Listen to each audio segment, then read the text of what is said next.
The word says where two or three are gathered, touching and agreeing on one accord, then and there, that remnant, that minority, divine things happen. So it is well received, the opening greeting in Spanish this morning as I was trying to discern our centering moment.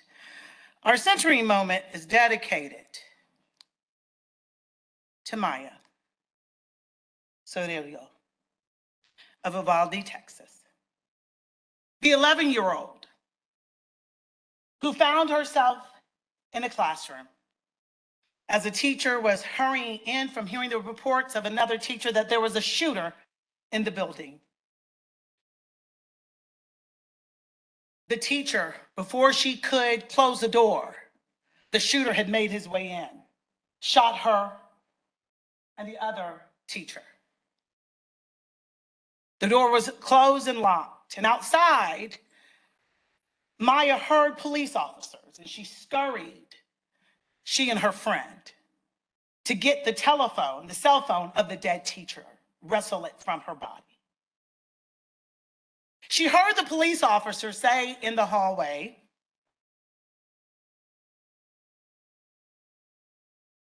"Let us know that you're in there. Say help if you're in fear of danger."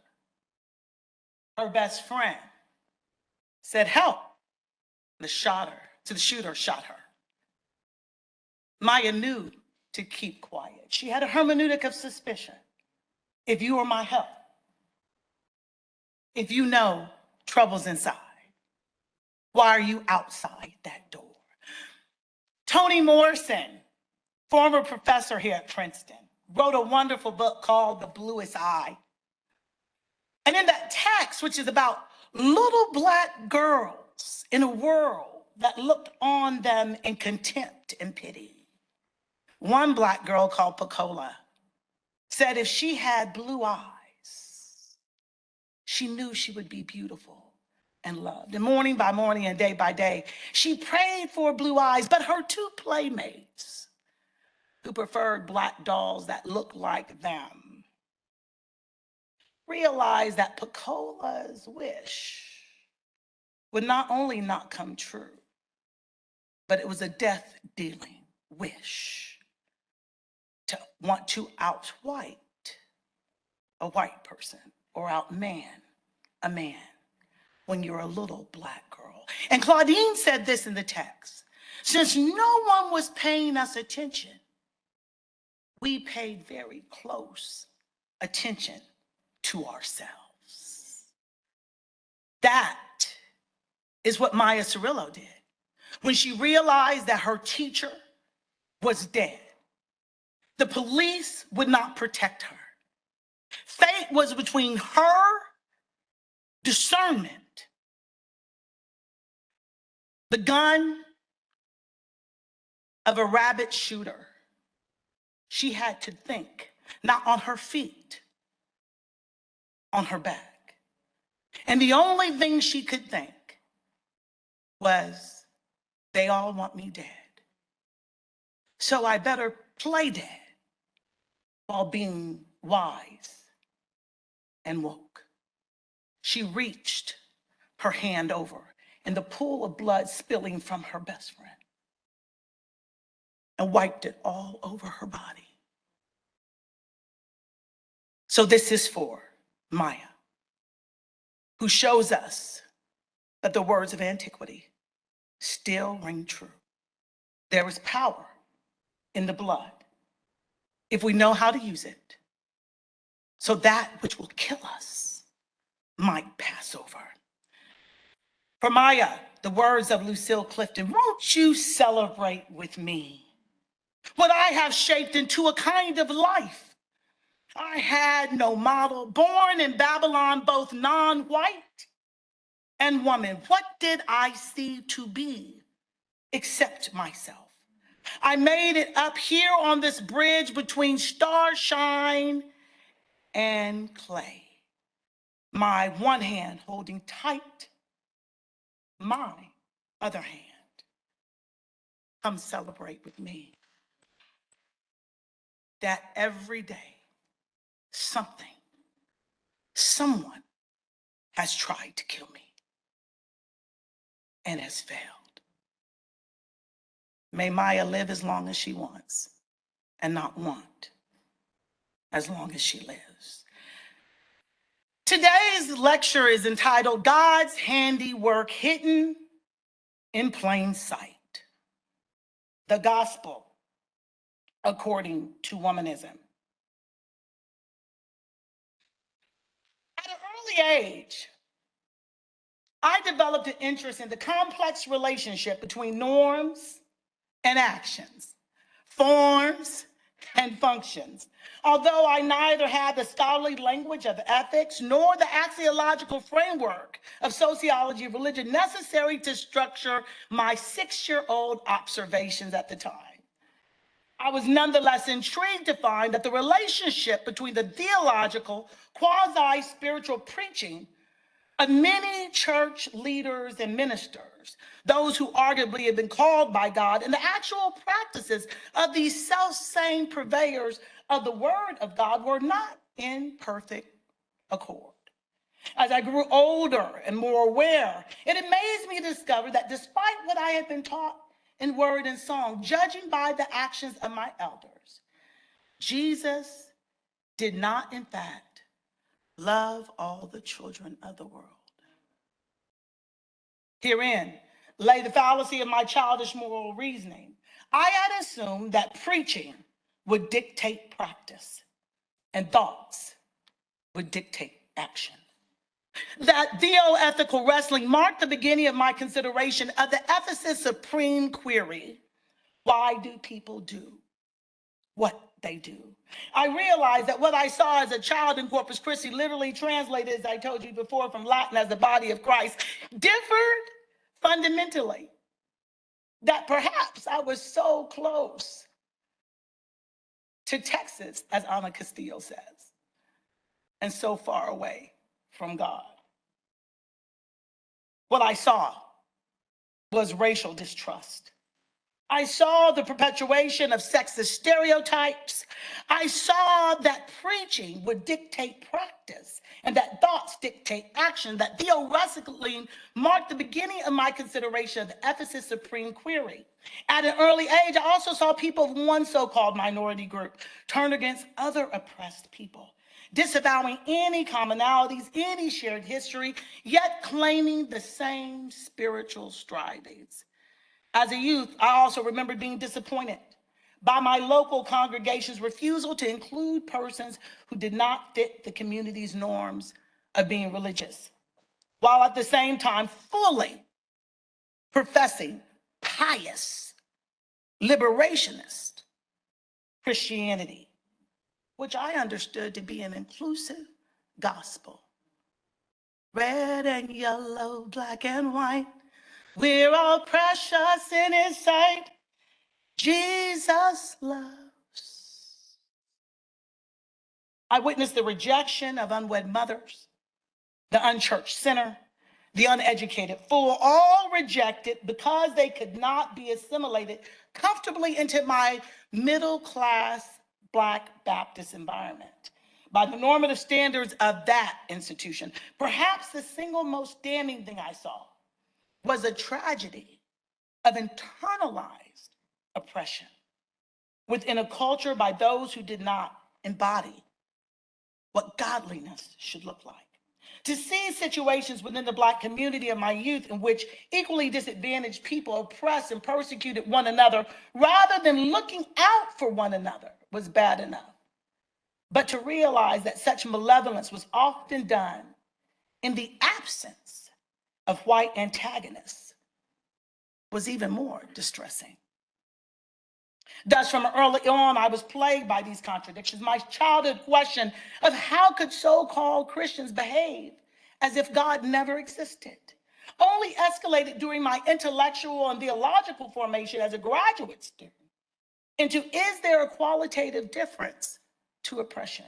How can those who have been the most oppressed subscribe to a theology of oppression? Then, as an educated PhD minted minister, I asked, where is the love of God in the face of the least of these? And how ought I, as a Black woman, who is both among the oppressed and the oppressor, consider my character, my actions, and my condition within the ranks? This ethical contradiction, illuminated by sacred texts and social practices, was a warning sign to me about the thinking, doing, and being trichotomy, in which the marginalized wrestle with notions of theodicy while being imprisoned by the colonizing forces of sacred rhetoric. Unlike Isis, the goddess of Africa, or the regal, Black, and beautiful beloved denoted in the biblical Song of Songs, Black American women's real lived experiences in recent centuries illustrate not just the double jeopardy of double consciousness that Du Bois talked about, but for a Black woman, we live not just behind the veil, but we are the living incarnation,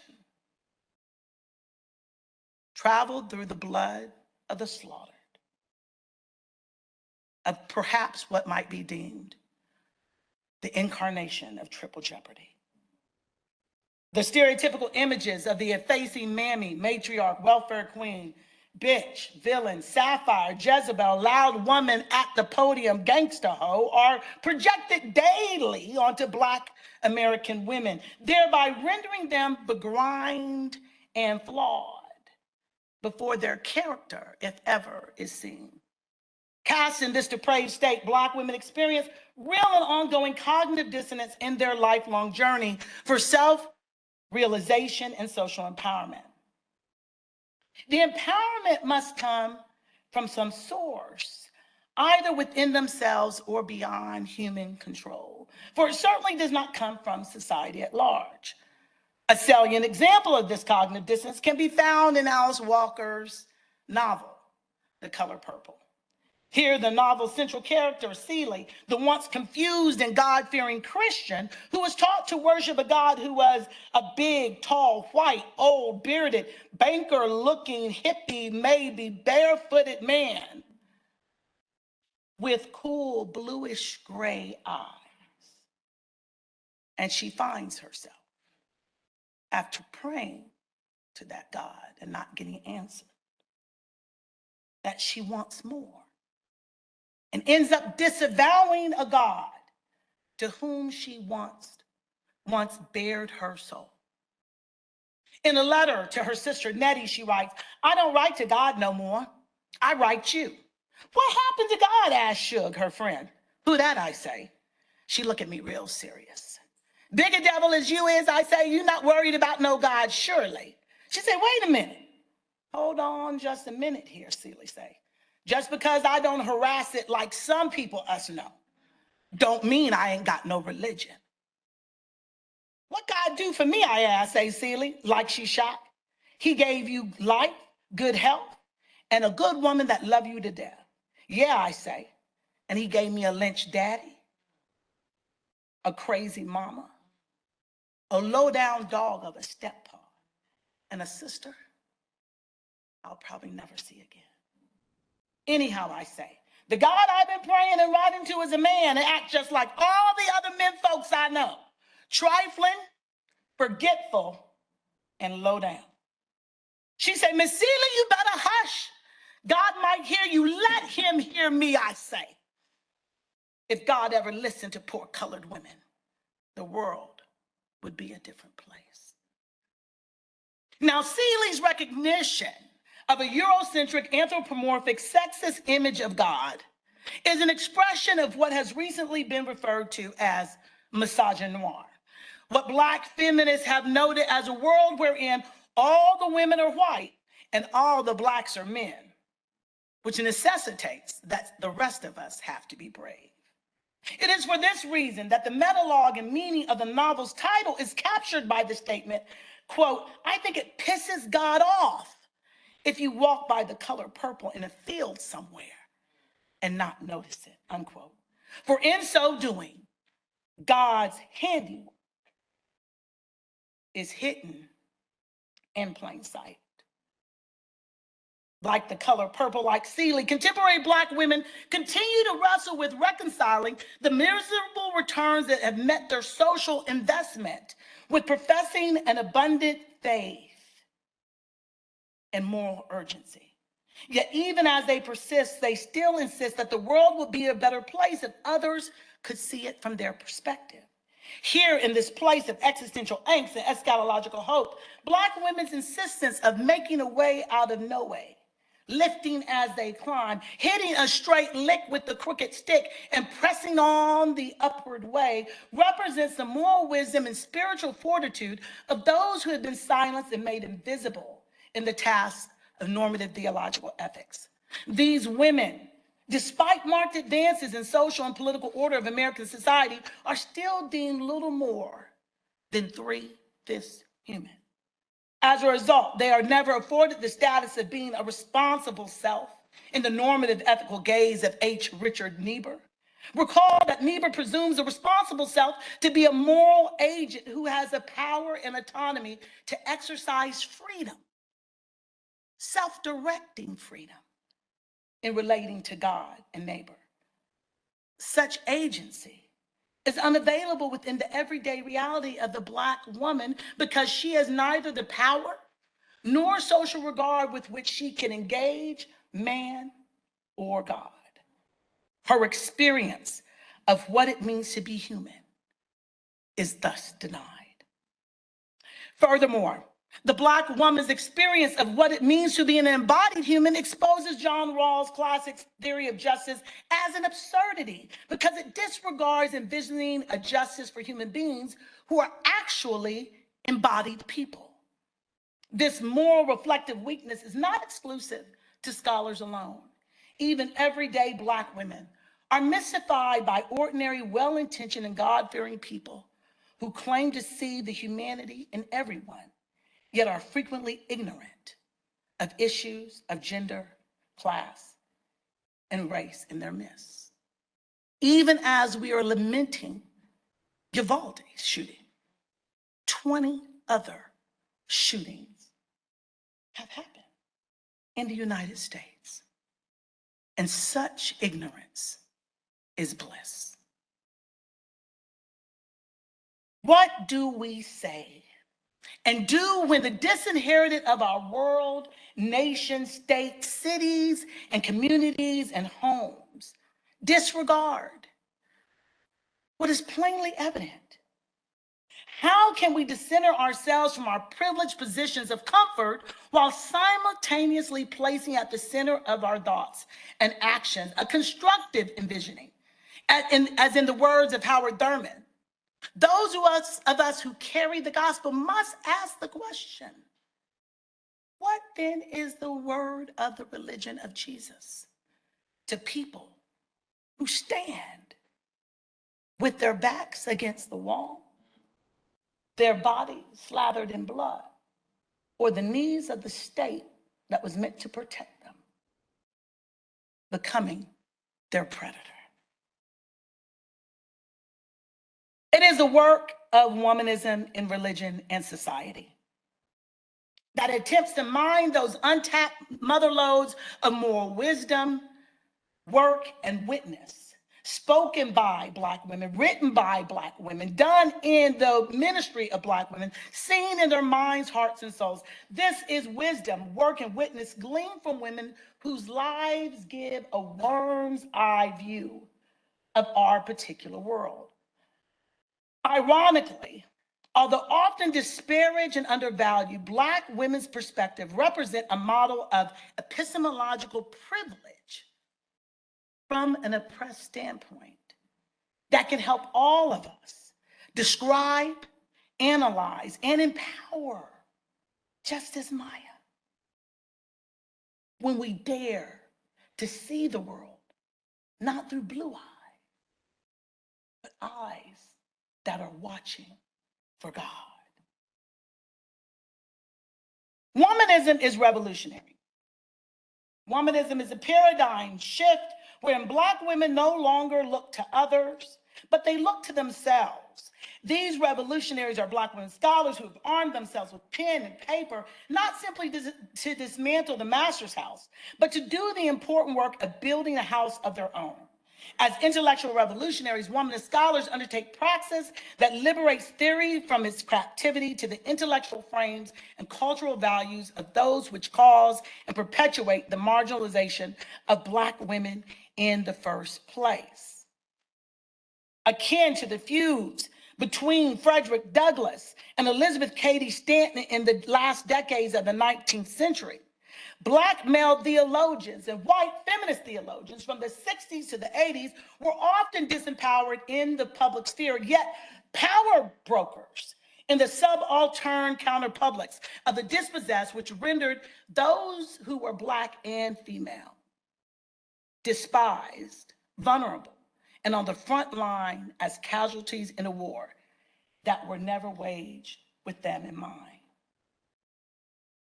Throughout American history, even in the academy, the interrelationship between racial oppression, gender inequity, and class exploitation reflects that Black women's lives and deaths have been characterized by trying to survive while fighting the battle of triple jeopardy. More than a century and a half after Isabella Baumfree changed her name to Sojourner Truth, a small cadre of female scholars who were Black and at Union Theological Seminary, just everyday seminarians, whose professors and classmates asked them, "Who in the hell called you to preach?" As some of them were holding on with their cause while seeing classmates taken out in body bags because of intimate violence, addiction, or suicide. These women decided to change their minds so they can rest their call and their lives away. By various levels of inspiration, Black women could bear witness, not just to the power of their enemy, but that they had the subjective agency to change not only their surroundings, but also their situations. With changed names and changed minds, these Black women took hold of an emerging consciousness that not only provided a new outlook on life, but also ushered forth a new epistemology. The year 1985 marked an epoch for Black women scholars. It was in that year that the term womanist, adopted from Alice Walker's definition in her classic 1983 text, and I'll have handouts going around the room for you of that definition. Outside of the full version of the term, a common understanding of womanist is that she is a Black woman committed to defying the compounded forces of oppression, namely racism, sexism, classism, and heterosexism that threaten her self-actualization as well as the survival of her community. During the more than 3 decades now that have followed its introduction, via biblical studies, ethics, theology, history of religion, sociology of religion, and religious education, womanist approaches to religion and society have contributed much to the understanding of Black religious life. Though the term womanist was coined by Alice Walker, womanism became a movement when Black scholars of religion, like Katie Geneva Cannon, Jacqueline Grant,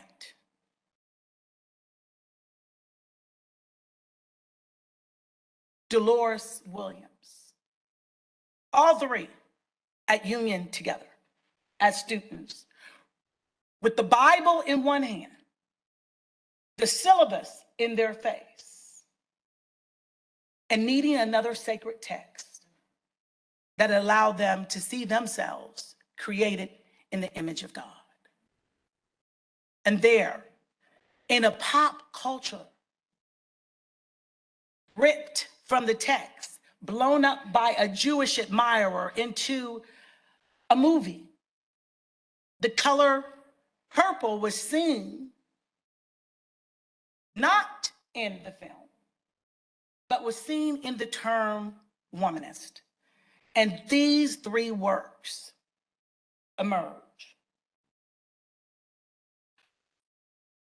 For almost 4 decades, this revolution has continued, not only in the work of first-generation pioneers such as Renita Weems, graduate of Princeton, the first Black woman in the United States to receive a PhD in the Hebrew Bible. Sean Copeland, Emily Towns, Kelly Brown Douglas. Critical to womanist thought, this notion that womanism is neither a neck-up, disembodied, nor an ivory tower elitist venture. Womanism and womanist scholars decided to be concerned with the mental, physical, and social dimension of Black women's real lived experience. Thus, womanism is a homegrown discourse, deeply rooted in the concerns and realities of Black women of African descent. To be a womanist in turn is to be a Black woman, one among the dispossessed, no matter whose house one may work in or visit. For womanism is not about dismantling the master's house, but using the tools that built it to build houses on strong foundations of their own. Other generations of homiletics like Teresa Fry Brown, Will Gaffney, who created Womanist Midrash and distilled from Renita Weems, Clarice Martin's, and others' work, a womanist hermeneutic. Former Princeton professor Yolanda Pierce, who is now the first female dean of Howard Divinity School. Ebony Marshall Turman. Generations and scores of generations realized that womanism, while from the perspective of Black women, is surely the epistemological privilege, perspective, and point of view that will allow us in the 21st century to realize the web of mutuality that King only dreamt about. As Marshall says, we are one after all, you and I. Together we suffer, together exist, and forever will create one another. From womanish, opposite of girlish, frivolous, irresponsible, not serious, a Black feminist or feminist of color, from the Black folk expression of mothers to female children, you acting womanish, like a woman, usually referring to outrageous, audacious, courageous, or willful behavior, like covering oneself in blood, wanting to know more and in greater depth than what is considered good for one, like saying help, interested in doing grown-up doings, acting grown-up, being grown-up, interchangeable with another Black folk expression, you trying to be grown. In other words, Walker says, being responsible, in charge, and serious when no one else believes your life matters. The second definition that Walker gives is that a womanist is also a woman who loves other women, sexually and or non-sexually, appreciates and prefers women's culture, women's emotional flexibility, values tears as a natural counterbalance of laughter, and women's strength. Sometimes loves individual men sexually and or non-sexually. You have all this on your sheet. Committed to survival and wholeness of an entire people, male and female, not separatists, except periodically for health's sake. Traditional universalist is in, and this is a recapturing of Harriet Tubman talking to her mother. Mama, why are we brown, pink, and yellow and our cousins are white, beige, and Black? And the answer is, well, you know, the colored race is just like a flower garden with every color flower represented, realizing the diversity of Blackness. And traditionally as capable, which is more akin to Tubman, Mama, I'm walking to Canada. and I'm taking you and a bunch of other slaves with me. And her mother assures her in the midst of her exceptionalism, it wouldn't be the first time. Part of the myth, the banality, and the cruelty of American history is that the works and wonders of others never show up in the census. Like the young boy who was not counted in one of Jesus's greatest miracles that we talked about yesterday. What would happen? How can you not be counted when it's your very resources that fed the multitude? Kind of like COVID. It took the absence of the schoolroom. It took the absence of Amazon Prime, of the Kroger clerk, of the post. All of a sudden, essential work was a work done by the despised. The only people, now, we cannot forsake healthcare workers, but the only essential workers that mattered were healthcare workers and the people we disregard every day. What would happen if those we take for granted stopped using their wonder-working power on our behalf? Womanism is not separatist. It is saying, do you realize what you would have if you saw the world through the eyes of those who have the weight of your world in their hands, on their neck, on their back, keeping them on their knees? That's why Walker says in her third definition of womanism, of womanist, that a womanist then must love that which society uses to mock them. A womanist must love music, loves dance, loves the moon, loves the spirit, loves love and food and roundness, loves struggle, loves the folk, but loves herself regardless. And the fourth part that Walker offers to us, womanist is to feminist as purple is to lavender. That it's not a departure point, but it's going into the greater depths of a real commitment of DEI. We live in this society where everyone wants to have a DEI workshop. And whenever I go give them, I said, well, it's one thing to have a workshop on DEI. But as leaders of institutions, teachers of students, pastors of parishes, the question is, are we made in the image of DEI? Because God is diversity, equity, and inclusion. Womanism is about the guiding principles of promoting the liberation, the survival of Black women and the entire African-American people without prohibiting the wholeness of others, while also advocating against all forms of advancement. I love the way that Jackie Grant says it. She says, if you lift up the ground, surely everything else will be lifted up.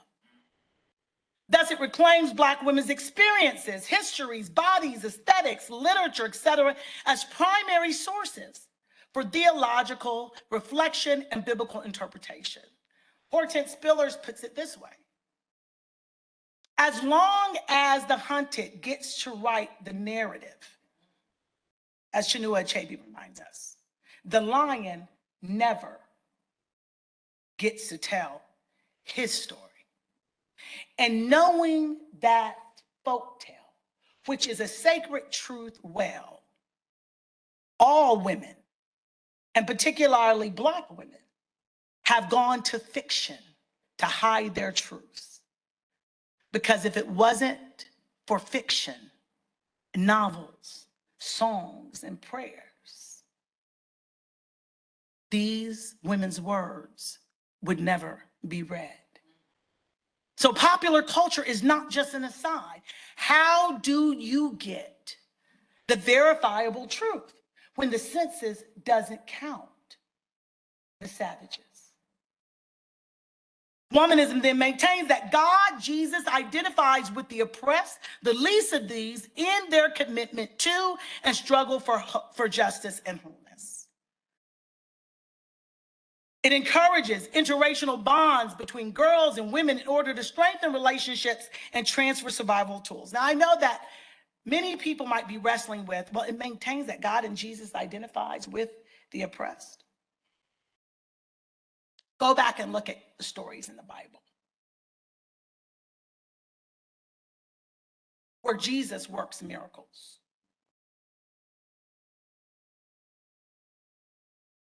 The first miracle of Jesus, does anybody know? Yes. And why did he do that? Because his mama told him to. And when she told him to, I believe Mary was a black woman. When she told him to, what did he say? It is not my time. And then what did she say? Did she quarrel with him? She said, talk to the hand, because the face don't understand. And she looked at the servants and said, and what did he do? And why did she do it? Because she loved her friend.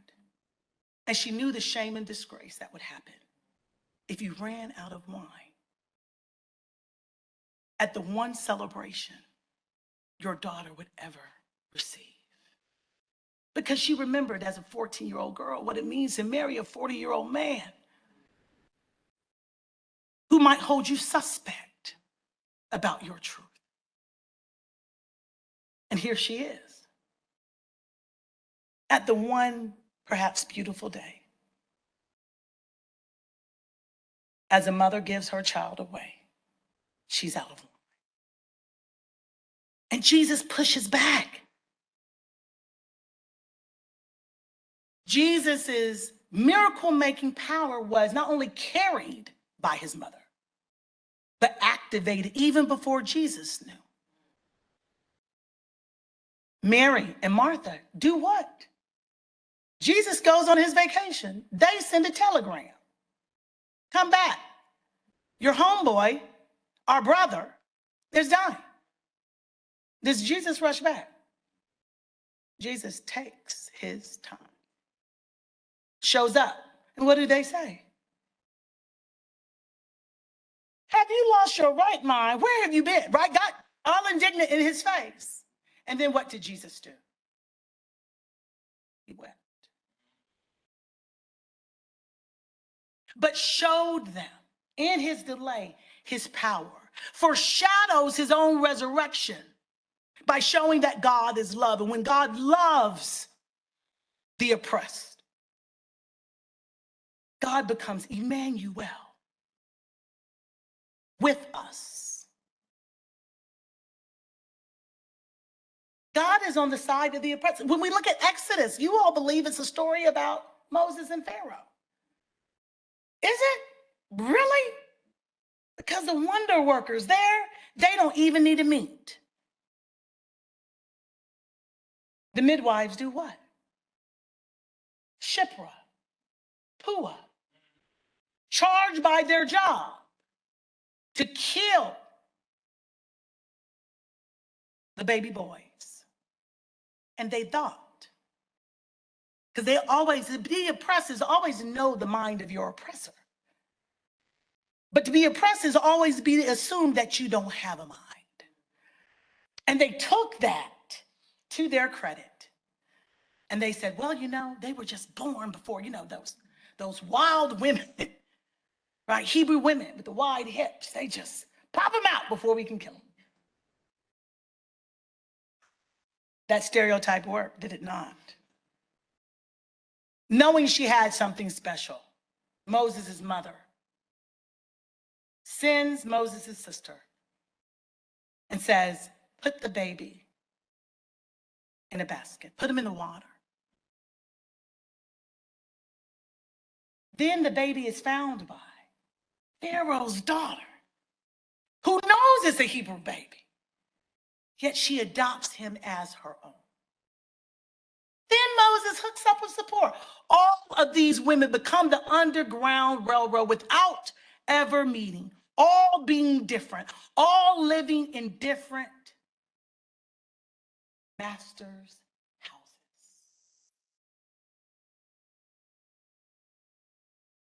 The woman with the issue of blood, who wasn't looking for the H-I-M Jesus, but only needed to touch the H-E-M Jesus.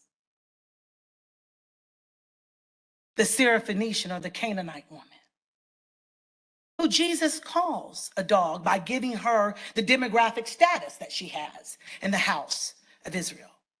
She says, that's all good. I've been called everything. You're right. But I need my baby healed. Then after Jesus comes back from his second holiday, having a house party at Simon's house, here comes, some say Mary of Bethany, some say a harlot, long hair, breaking up her alabaster box of perfume that she could have made money off of. She anoints Jesus. And the disciples jump on her. And Jesus says, leave her alone. Because she knows as a stranger what you don't know as my most intimate disciples and homeboys. And it's for that reason that wherever the gospel is really preached, it will be done in remembrance of her. The perspective of womanist thought liberates the God spells that we have been under with our disillusions of greatness, or because we've been looking through the bluest eye that doesn't see Black lives. Whereas Walker's womanism is descriptive of this articulation of the subjective, communal, self-loving, and critical aspects of Black women's culture and the cult of Black womanhood.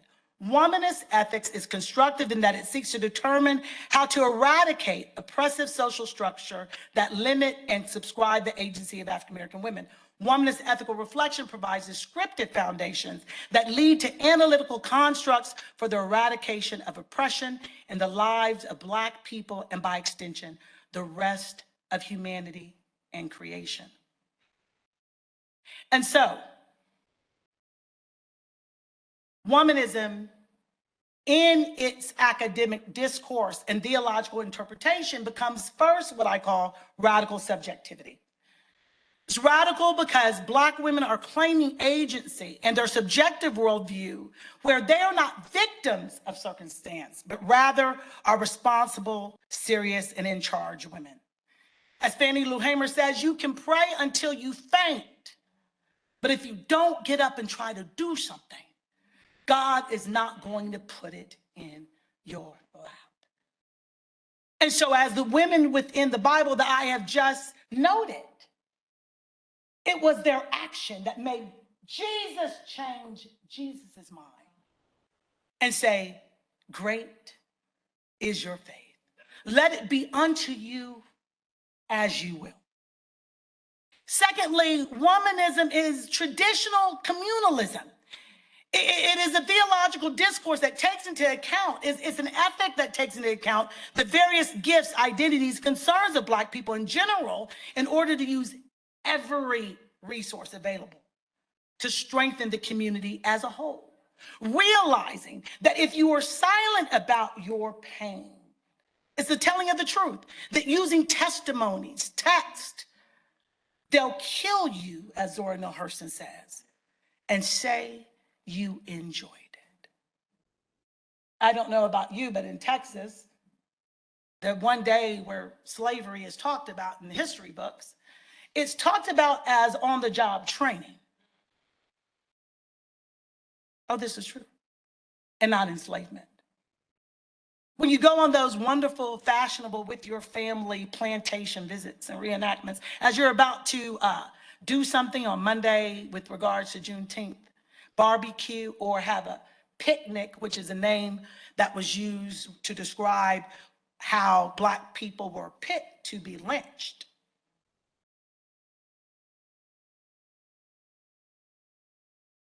When you go on these plantation tours, they want to talk about happy slaves, masters who loved their servants. So it is telling the truth by saying that you have pain, part of institutional sexism for women. We already talked about political discourse, where being politically correct means you do what? Don't practice correct politics. What are the three things that you don't talk about in polite company? Religion, politics, and money. What runs America?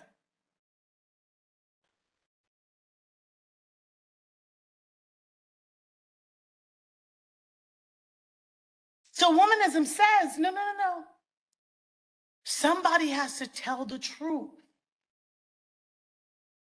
Speak truth to power. Because the devil needs no more advocates. God needs handiwork.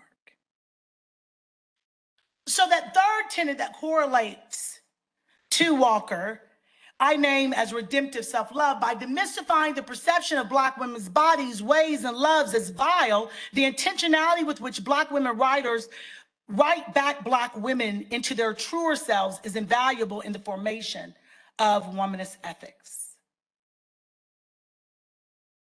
Instead of seeing being Black and female as a problem, seeing it as a power, as Stacey Abrams did when red became blue, it became purple.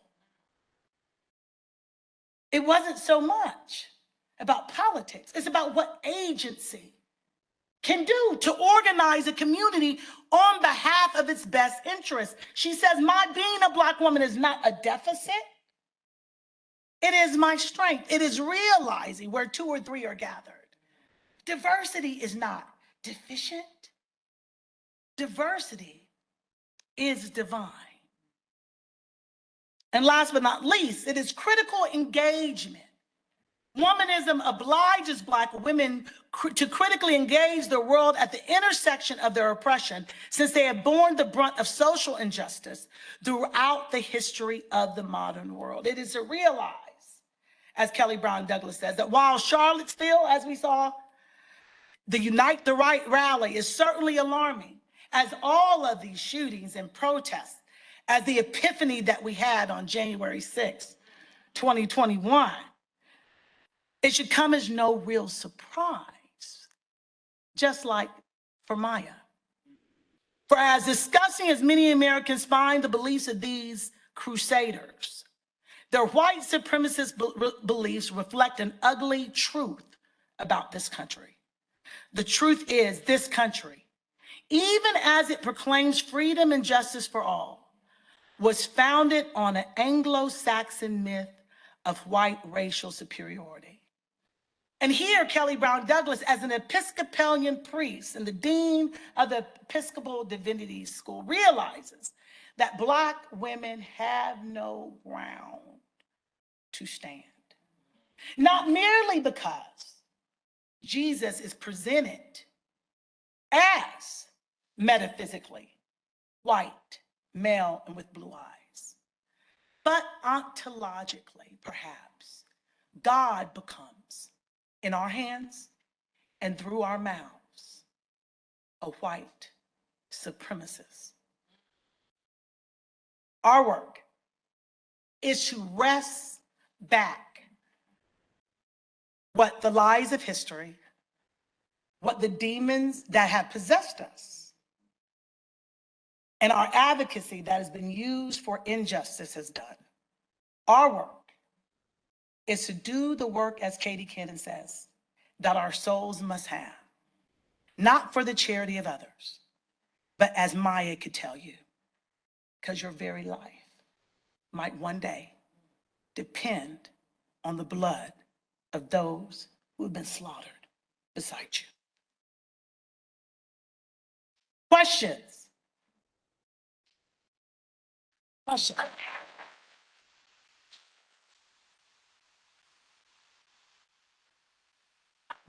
Harold.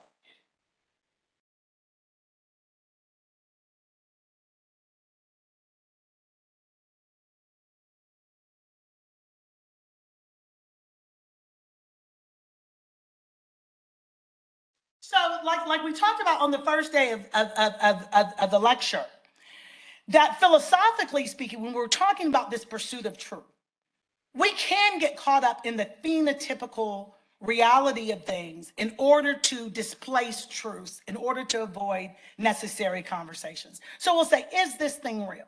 Metaphysically, is this real? Like we talked about table mess, talked about a table.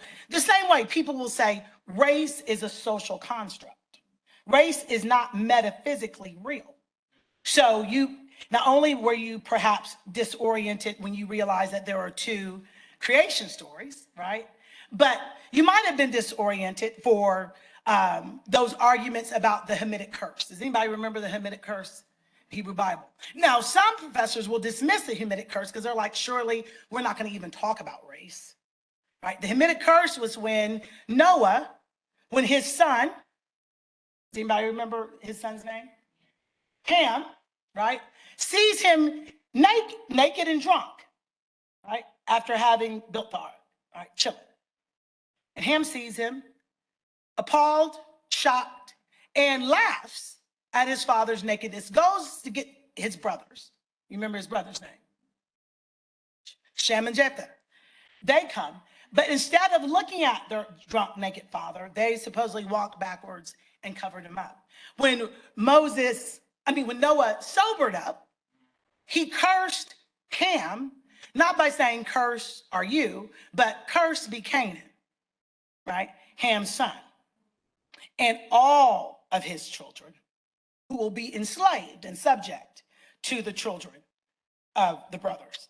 Now, from these two parents, indeed it was a garden. The way in which history uncovers it is that one represented Europe, one represented Asia, the other Ham represented Africa. That's the shorthand version. And that's why Black people are cursed.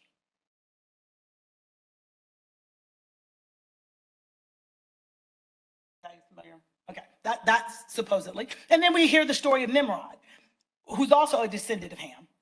And you remember that story. Nimrod, the Tower of Babel is probably how you probably don't remember Nimrod's name, but the Tower of Babel is built. And there are these people who are working together to reach heaven. Now that's really interesting because there's no problem when anybody else who comes from the right line is building these fabulous temples. But when the wrong bodies start building, right? Now who has a problem with skyscrapers? They're great. If David's doing it, Saul's doing it. But when these other bodies start doing it, God confounds them. They can't speak the same language, which is also how chattel slavery happens, Occidental slave trade. They can't speak the same language, they're confounded, and they are stopped at their evil attempt to try to take God's power. A womanist hermeneutic would tell you ontologically, right, that following this logic will not only make you see God as white, but it will make God become a white supremacist, which is why Bill Jones wrote the book, Is God a White Racist? Right? Ontologically, Black people realize that this is just color, right? I mean, ontologically, we understand that it's not about pigmentation, right? Because at least in Texas, a lot of white people have no problem getting darker. In fact, they'll risk melanin cancer. Right? So it's not about, but it's about when it's about racism. Right? So it's not the metaphysical reality. It's about the ontological reality of what power can do when it becomes embodied in a person. So that is what Douglas is saying, that we have to wrest the gospel from those who have hold of it. Civil religion has displaced Christianity in America, right? The sacred text, right, is not the Bible, no matter how much people hold it backwards and upside down, right? It's not even the Constitution, it's the Second Amendment.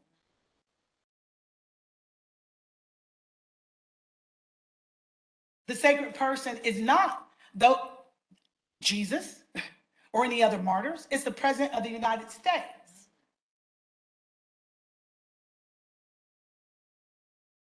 Our myths, our creeds. So when we're talking about the difference between what is metaphysical, what is real, versus what is ontological, what is experienced as real.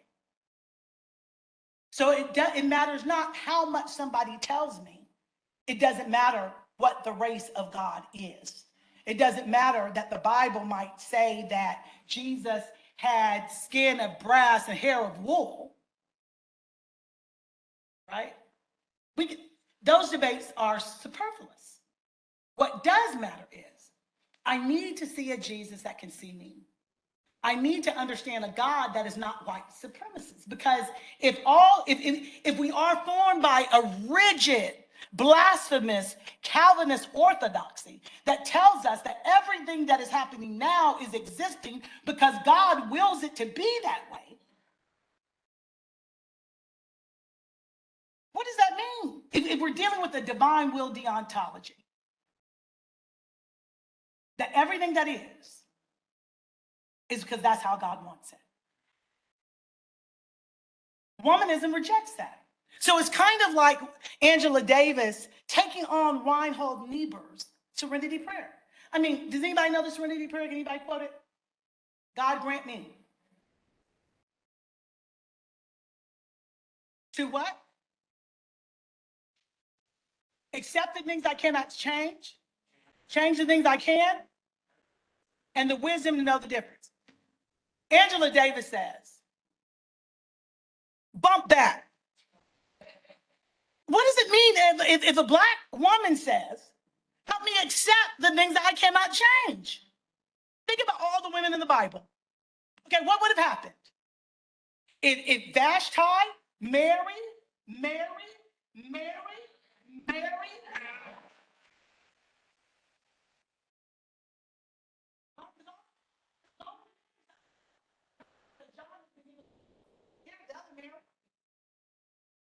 if it wasn't for the women, if they said, give me the serenity, Angela Davis said, not so. If God is God, give me the courage to change the things I cannot accept. This is the gospel truth.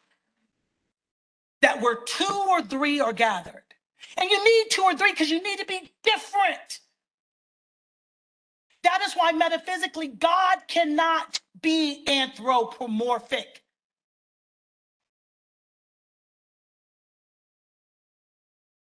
God, we don't need God to be human.